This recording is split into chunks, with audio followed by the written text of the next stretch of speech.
Hi, my name is Huito, and if you're new to this channel, I'm an English teacher. I teach English and I help you improve your English. Now, today I'd like, once again, to help you expand your vocabulary, okay? To learn new words, new phrases in English. And today we're going to be focusing on the word very. Okay, V-E-R-Y, very. Very is extremely popular, extremely common. Everyone uses very all the time, which is not so bad. But if you want to improve your English, you need to learn some alternatives. So I'm here for that. And if you're ready, let's jump right in.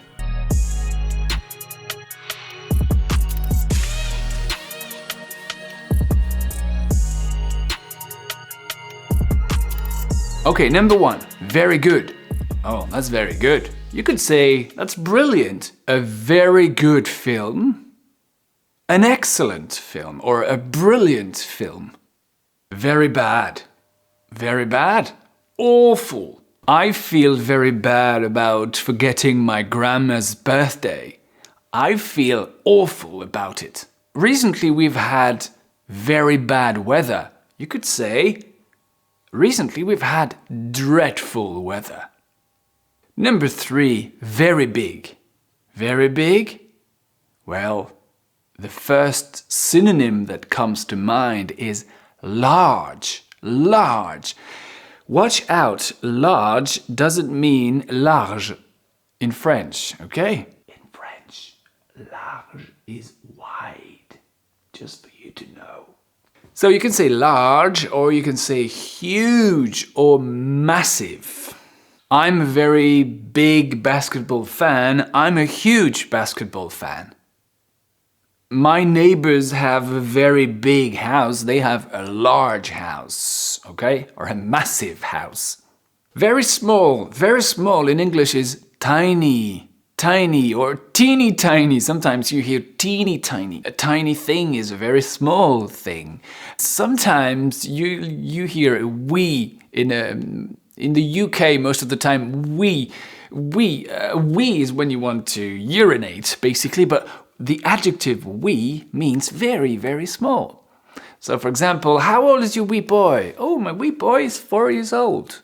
Wee, okay, very small. You could also say, like, for something very, very extremely small, you could say microscopic, or insignificant. Now, very long would be intensive. For instance, I've been working for 8 hours straight. That is an extensive period of time. A very long period of time. Now, someone who's very intelligent is clever. Yes, absolutely. Clever or smart. Okay? Oh, she's a clever girl. She's doing well at school. She's got good grades. Now, very happy. What do you say when you're very happy? You say you're excited. Okay? You're excited. You're overjoyed. You are ecstatic. Ecstatic means that you cannot repress yourself, that you need to show that you are happy, okay? And perhaps one other adjective which is more advanced would be elated.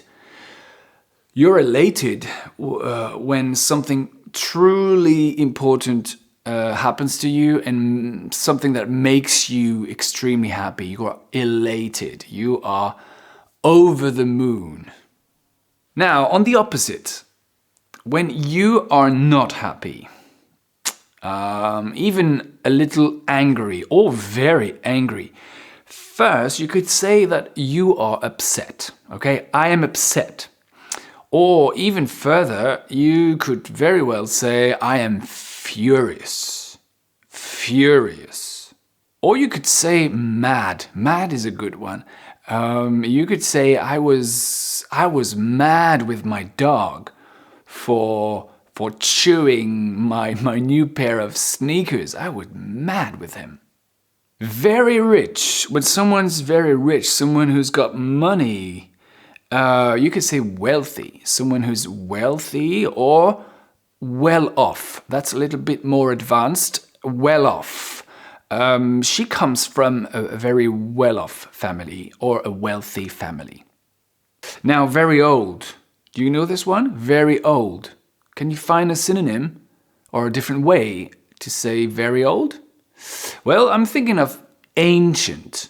Ancient. Can you repeat after me? Ancient. It makes me think of ancient history, like Egyptian times or Roman civilizations or Greek civilizations. But also a photo can make you feel ancient. When you look at yourself on the picture, like, oh, is that me? I'm like, oh, this makes me feel ancient, like very old.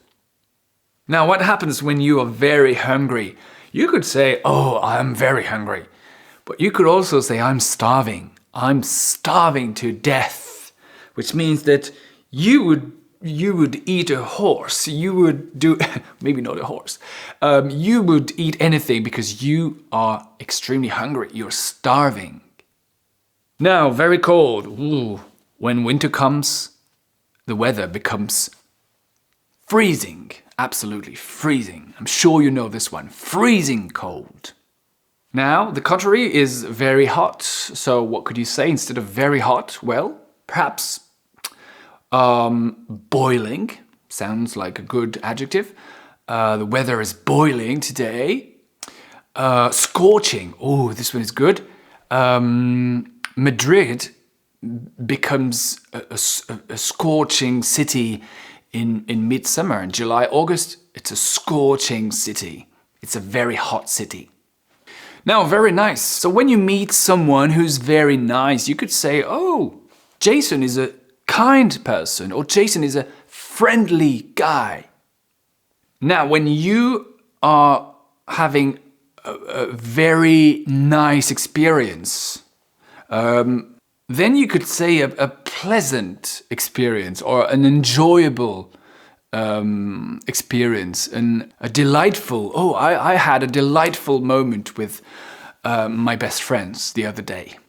Now, very easy. What do you say? Very easy, something that is very easy. Oh, let's think about it for a while. Very easy would be something simple. Okay, simple or straightforward. It's a difficult adjective. It's hard to say. Straightforward. Straightforward. And straightforward means something very obvious. You see? Or you could say effortless. Effortless. Without an effort. Something that you do and it doesn't require any effort. You do it simply without hassle. Now, the contrary, something very difficult becomes something challenging, okay? A very difficult job is a challenging job. Very often, when you do something very often or often, both pronunciations are correct, okay? Often or often. Well, anyway, when you do something very often, you could say frequently. I do it frequently, frequently, okay? Or you could say, I do it regularly, regularly. Or, even better, I do it on a regular basis. Now, what happens when you are very scared? You're like, no, leave me alone, I'm scared. I'm very scared. I am frightened, okay? Frightened, or I'm terrified, or I'm petrified. Ooh, that's one is good. I'm petrified. So when you feel really scared inside. Now, something that is very special, okay? A very special thing. That's a unique, okay? Let's say you have a pet, your favorite pet, your dog that you've had for a long, long time. You could say he's a unique companion, okay? It's a very special dog. And when you talk about something, you could say a particular. Something very special is something particular. or something peculiar. Okay, peculiar is more advanced. If you say, you drink some wine and you go, ooh, this wine has a peculiar taste.